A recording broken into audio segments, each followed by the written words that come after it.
Are you a collector? Yes. Yes. Yes po. What do you collect naman? Nendoroid. I collect Kaito merch from Vocaloid because he's my Oshi. More on BTS merch, mga albums, DVDs, ganon, mga photo cards. What do you do for a living? I'm just a student for now. I'm only grade 10 lang. I'm a seafarer by profession. Tapos, pag bakasyon ako, ayan, nagka-cosplay and I also manage small studio. Anong pangalan ng studio mo? It's located in, Quezon City. Malapit lang dito, Raichi Studio. Accounting assistant sa isang banking industry. Roughly, how much estimatedly na yung collection mo? I'm just starting out actually. Feel ko mga 5K na ata.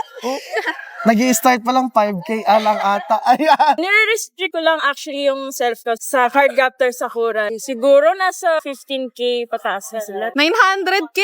Road to 1 million! Last question is, ano mabibigay mong advice sa mga gustong mag-start, mag-collect? When I started, I looked for, actually, kuya, most of the merch that I buy is just from Shopee. Oh! Pero I made sure na maganda yung quality niya. And yung masasabi ko, don't be ashamed ng mga pre-loved na. Kasi you're going to save money din. And it's just going to be the same naman. Mag-collect kayo if kaya ng budget nyo. Hindi yung ipipilit. Ang pagko-collect kasi ng toys for me is a reminder na I was once a child na ginusto ko magkaroon ng ganito. Mag-start pa lang mag-collect, dapat alam nyo na kung may, yung mga extra nyo lang yung pwede nyong gastusin na hindi mo pwedeng mag-suffer yung mga needs mo para sa wants mo. Yun ang lagi mong tatagnan pag magko-collect ka. Thank you po, the Mother Base! Thank you to the Mother Base Toys and Collectibles. Thank you to Mother Base!